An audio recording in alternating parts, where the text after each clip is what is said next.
모든 인생의 시간에는 전반전과 후반전이 있다고 이야기합니다. 예를 들어 젊은 시절을 전반전이라고 한다면 무엇을 이루었는가, 그거에 중요한 관심을 갖겠죠. 내가 좋은 학교 들어갔나, 내가 좋은 직장, 좋은 경력, 좋은 평가를 위해서 최선을 다해 쉼없이 달려갑니다. 그러나 이제 인생의 후반전으로 가면 그때는 좀 상황이 달라집니다. 다른 인생의 질문을 받게 되는 거죠.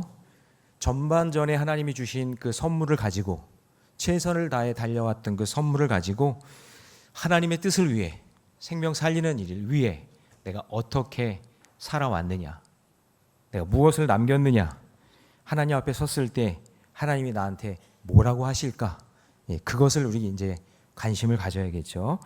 그래서 성경은 그 사람이 내 뜻을 이루었느냐가 아니라 후반전으로 가면 갈수록 하나님께서 물어보시는 것은 너는 내 뜻대로 살았느냐, 하나님 뜻대로 살았느냐 라는 것을 우리에게 물어보시는 거죠.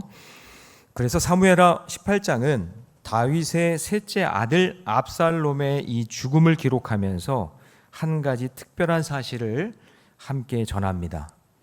압살롬은 살아있을 때 자기 이름을 남기기 위해 자기가 직접 기념비를 세웠다는 거죠. 그게 이제 마지막에 구절에 나와요.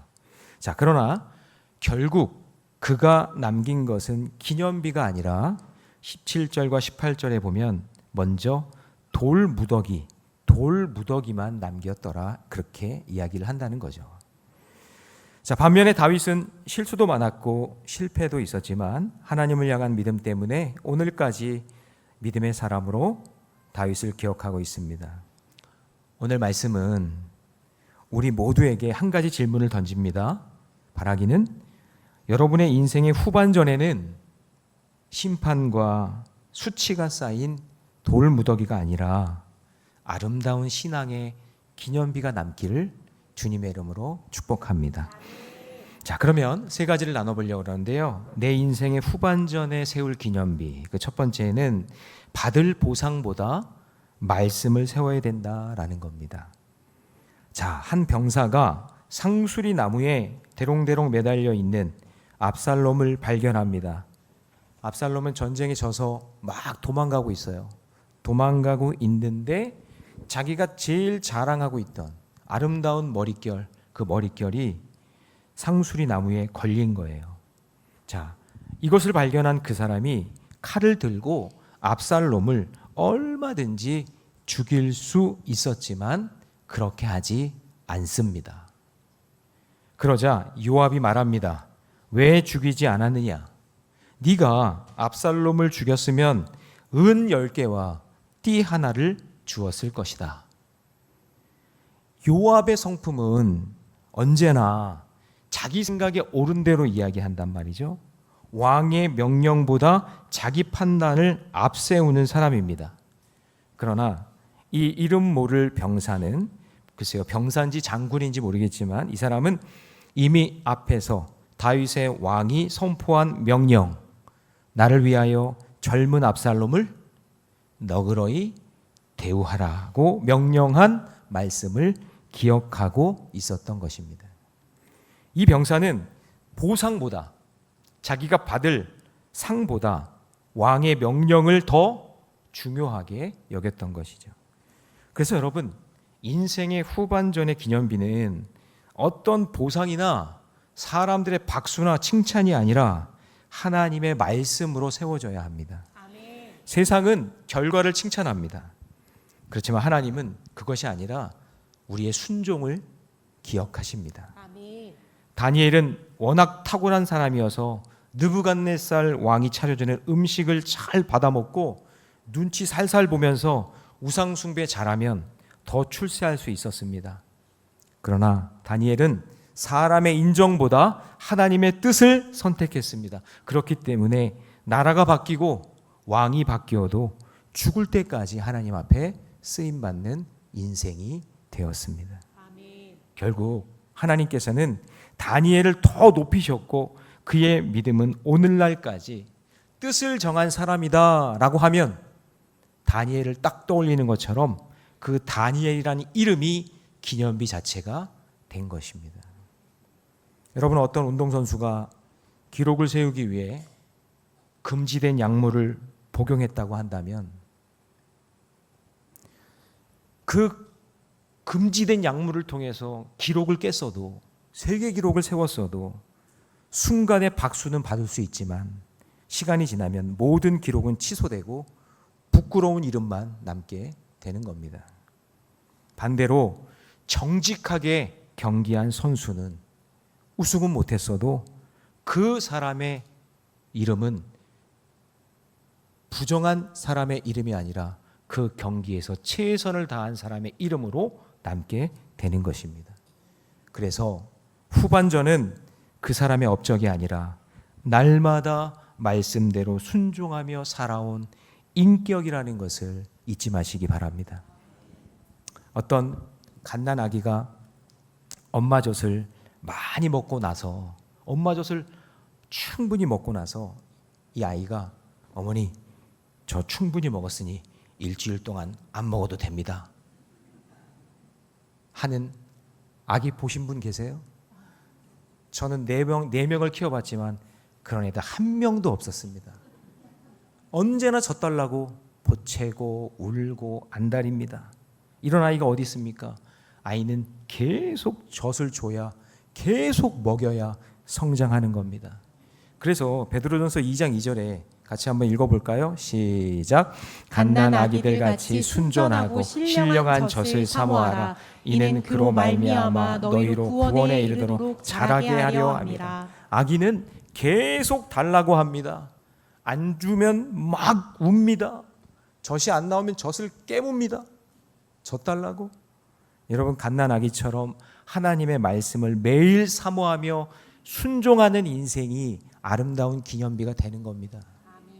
잠깐 순간의 쾌락, 자기의 순간의 권력을 가지고 계속 하나님 말씀 사모하지 않고 자기 멋대로 사는 인생은 결국에는 돌 무더기밖에 남지 않는다라는 것이죠. 여러분, 후반전에 가장 아름다운 기념비, 말씀에 순종하는 기념비를 세우시기를 주님의 이름으로 축복합니다. 복음주의자 존 스토트는 이렇게 말했습니다. 말씀 없는 열심은 하나님 나라를 세우지 못한다. 여러분, 후반전에 가장 아름다운 이름, 말씀의 순종입니다. 적용 질문 드립니다. 같이 있습니다. 시작. 나는 사람들에게 인정받기 위해 살고 있습니까? 아니면 하나님 말씀에 순종하는 삶을 살고 있습니까? 2026년 후반전의 삶 속에 사람의 말보다 하나님의 말씀의 기념비를 세우는 성도들이 되시기를 주님의 이름으로 축원합니다. 두 번째, 내 인생의 후반전에 세울 기념비는 죄를 감추지 말고 회개를 세워야 된다라는 겁니다. 자, 지금 이 사람은, 그러니까 압살롬이 나무에 대롱대롱 매달려서 있는 그 상황을 발견한 이 사람은 왕의 명령에 순종하여 압살롬을 죽이지 않습니다. 그리고 자기 손에 은 1000개를 받는다 할지라도 나는 왕의 아들에게 손을 대지 아니하겠다라고 놀라운 대답을 합니다. 12절 말씀 같이 있습니다. 시작. 그 사람이 요압에게 대답하되 내가 내 손에 은 1000개를 받는다 할지라도 나는 왕의 아들에게 손을 대지 아니하겠다. 내 그 순간의 유혹, 그거 가지면 재산이 되겠지만 하나님 말씀, 그 왕의 명령이 훨씬 더 소중하기 때문에 나는 그 명령을 지키겠다, 말씀을 지키겠다라는 거예요. 여러분, 말씀과 현실적인 이익이 충돌할 때 여러분들은 무엇을 선택하겠습니까? 그 선택이 그 사람의 믿음입니다. 그 선택이 그 사람의 신앙이에요. 뭘 선택할 것인가? 게다가 이 병사는 요압의 속셈을 다 알고 있었습니다. 여러분 13절을 보세요. 아무 일도 왕 앞에는 숨길 수 없나니 내가 만일 거역하여 그의 생명을 해하였더라면 당신도 나를 어떻게 한다고요? 대적한다. 이게 뭐냐면 압살롬을 죽이게 되면 왕에게 보고를 해야 되는데 그때 압살롬을 죽인 자를 자기가 죽였다고 이야기하면서 그 공로를 자기가 차지하겠다는 얘기예요. 이 속셈이 들통난 요압이 14절에서 나는 너와 같이 지체할 수 없다 하면서 직접 창 3개를 가져다가 압살롬의 심장을 찌릅니다. 그리고 자기만 죄지면 안 되잖아요. 그러니까 자기 무기 들고 있었던 그런 10명의 병사들까지 같이 죄짓게 만듭니다. 15절 같이 읽겠습니다. 시작. 요압의 무기를 든 청년 10명이 압살롬을 에워싸고 쳐 죽이니라. 그러니까 보세요. 요압은 자기 죄를 감추면서 다른 사람이 죽여주길 원했는데 그게 안 되니까 다른 사람들까지 죄 짓게 만드는 인생입니다. 여러분, 우리도 신앙생활 오래 했어도 마지막 순간까지 영적으로 깨어있지 않으면 인간적인 계산으로 실수할 수밖에 없어요. 아무리 신앙생활 오래 했어도. 저는 무너지는 목사님, 무너지는 장로님들 많이 봤습니다. 마지막 순간에 결혼 문제, 자녀 문제, 입시 문제, 직장 문제, 여러 가지 삶의 문제 앞에서 한순간 하나님 말씀보다 내 이익, 내 판단을 앞세우면 결국 요압의 길로 갈 수밖에 없습니다. 그러나 요압은 직접 창을 들고 압살롬을 찌르는 그 일을 부하들에게 함께 하면서 그 죄 짓는 공동체를 만들어 버리는 거예요. 그래서 여러분, 내가 중요합니다.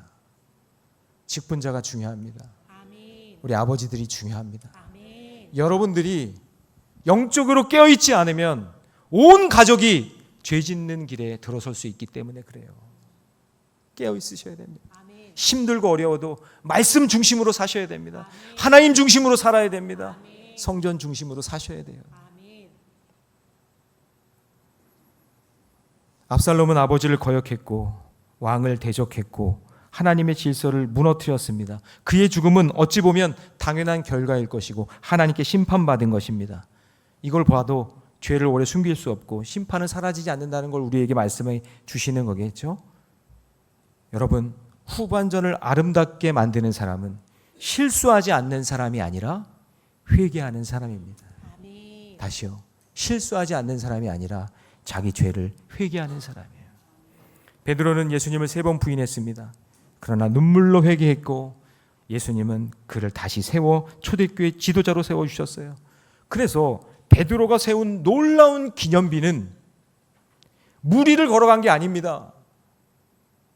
무리를 걸어간 게 아니에요.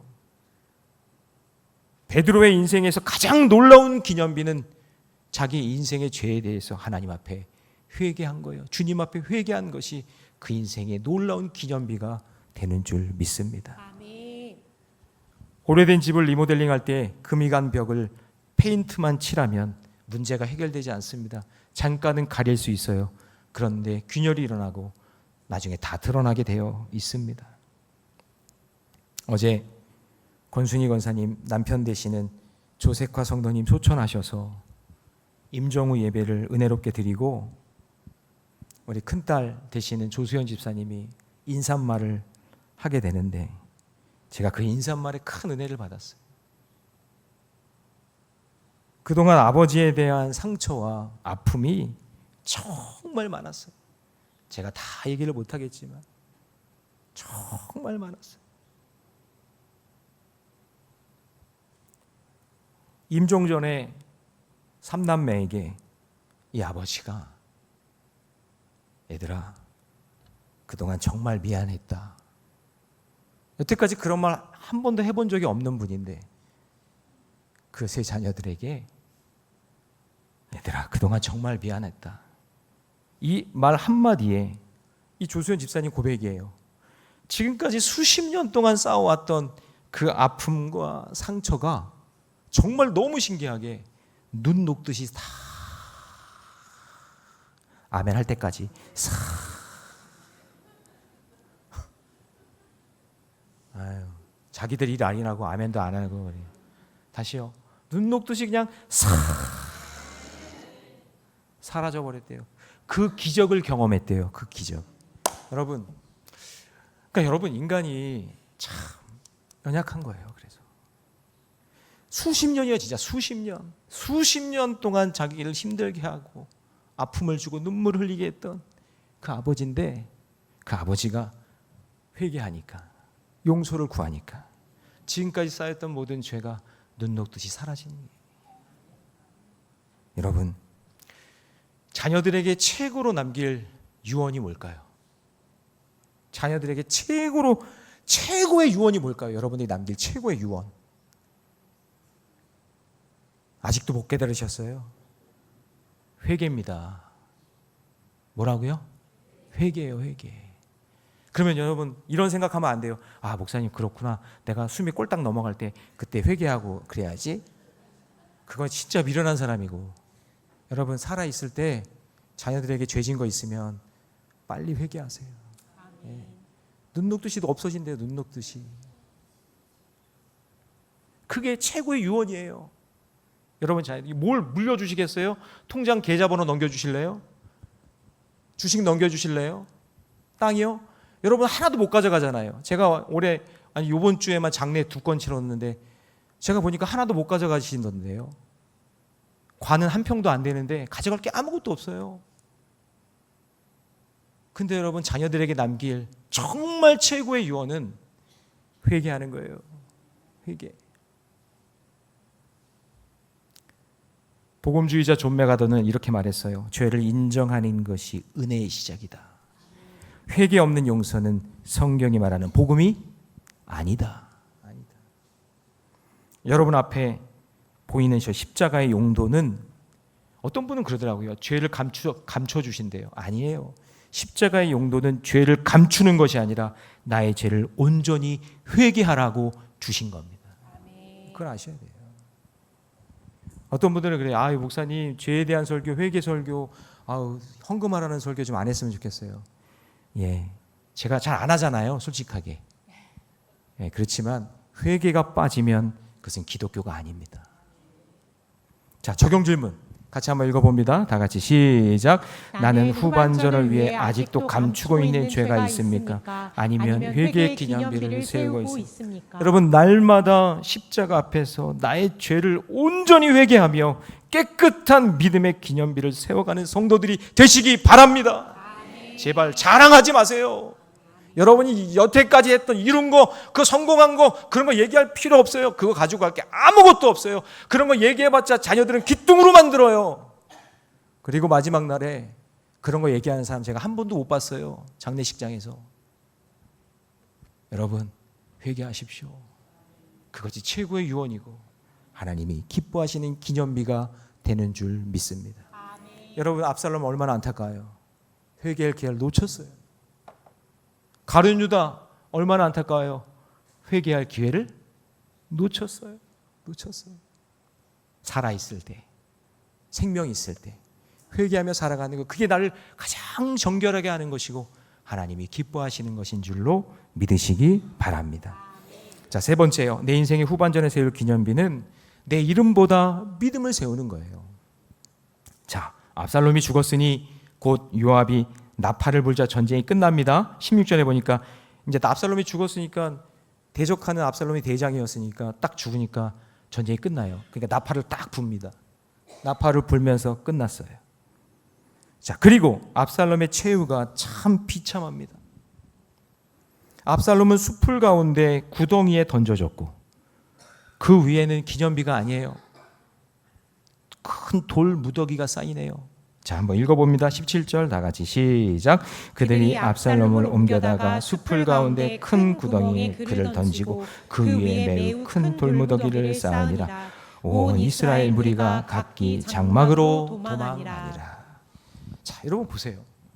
자기는 이제 18절을 이제 읽을 텐데 18절에서는 자기가 이제 아버지를 제끼고 자기가 왕이 돼서 이러이러한 이제 천하 통일을 이루며 엄청난 업적을 한번 쌓여 보겠다고 기념비를 미리 만들어 놨어요. 여러분 기념비는 대부분 언제 만들어요?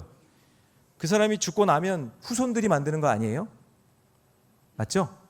예, 부탁드립니다. 제가 죽고 난 다음에 만들어 주지 마세요. 저는 미리 말씀드립니다. 예, 안 만들어 줄 거 뻔히 알겠지만 어쨌든 기념비는 그래요. 기념비는 뭐냐면 그 사람의 업적에 대해서 나중에 죽고 나면 세워지는 게 기념비잖아요. 근데 압살롬은 그게 뭐냐면 자기가 먼저 살아있는데 기념비를 다 만들어 놓은 거예요. 근데 자기 이름을 남기고 싶었겠죠. 이제 자기가 진짜 왕이고 이제 아버지도 다윗 왕도 이제 왕은 아니야. 이제 내가 왕이야 하면서 그걸 기념비를 멋지게 한번 세워보려고 했겠죠.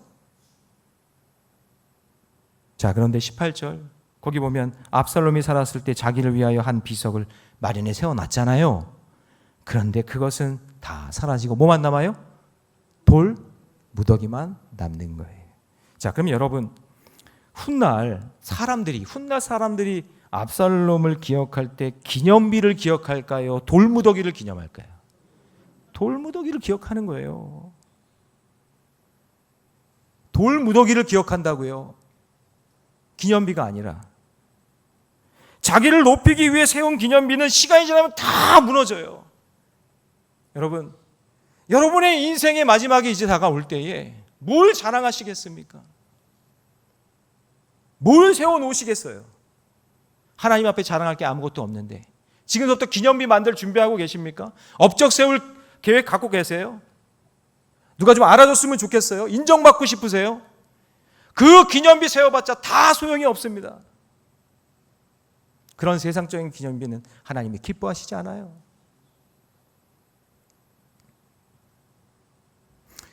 그러나 우리 하나님을 예배하고 하나님을 높이고 하나님을 섬기는 그 인생의 길에는 눈에 보이는 돌이 아니라 영원한 영적인 기념비를 하나님이 세워주시는 줄 믿습니다. 그래서 여러분 후반전은 이름을 남기는 시간이 아니라 나의 신실한 믿음을 남기는 시간이 되셔야 됩니다. 히브리서 11장에 믿음의 사람들은 왕궁도 세우지 않았고 화려한 기념비도 남기지 않았습니다. 그러나 하나님은 그들의 믿음을 성경에 기록해 놓으셨어요. 성경에 기록해 놓으셨어요. 세상은 돌을 남기지만 하나님은 믿음을 영원히 기억하신다. 여러분의 믿음을 보시는 거예요. 여러분 믿음을. 제가 수많은 장례식을 치르면서 유가족들과 조문객들 가장 많이 하는 말은 업적이나 재산이 아니에요. 정말 뜨거운 신앙을 가지고 있었던 그 믿음의 가정의 자녀들은 하는 말이 달라요. 이 언어가 달라요. 우리 아버지는 새벽마다 기도하는 아버지였어요. 저희를 위해서 늘 기도하셨어요.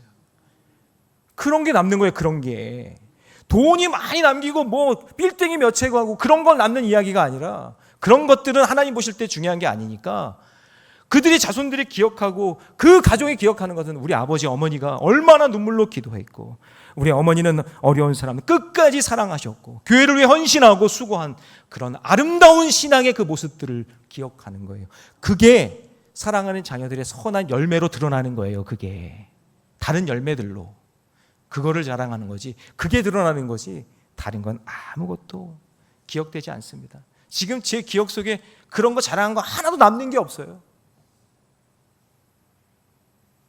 결국 여러분 사람은 업적보다 그 사람의 신앙의 삶을 기억하는 겁니다.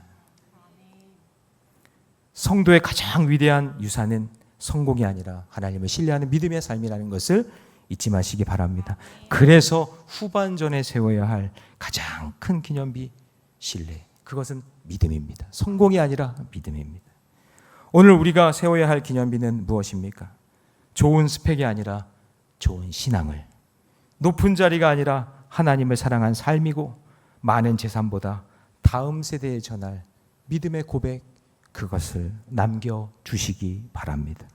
자, 적용 질문 같이 있습니다. 다 같이 시작. 나는 세상에 이름을 남기려 애쓰고 있습니까? 아니면 하나님 앞에 믿음의 기념비를 세우고 있습니까? 여러분 인생의 후반전에 사람의 이름이 아니라 하나님의 기억될 신실한 믿음의 기념비를 세워가는 성도들이 되시기 바랍니다.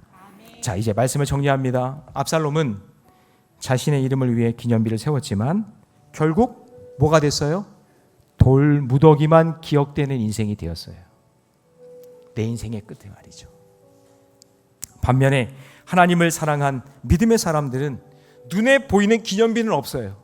눈에 보이는 기념비는 없어도 하나님께서 영원히 기억하는 인생이 된 줄로 믿습니다. 우리도 마찬가지예요. 우리 인생의 후반전으로 갈수록 무엇을 이루었는가 보다 무엇을 남길 것인가, 그것을 더욱더 깊이 생각하는 우리 모래내 교회 성도들이 되시기 바랍니다. 순종과 회개와 믿음으로 세운 기념비는 세월이 흘러도 무너지지 않고 다음 세대에 이어지는 본보기가 될 줄로 믿습니다. 여러분, 비석을 세우게 된다면 거기에다가 망치로 정을 쪼아서 글자를 새길 거 아니겠어요?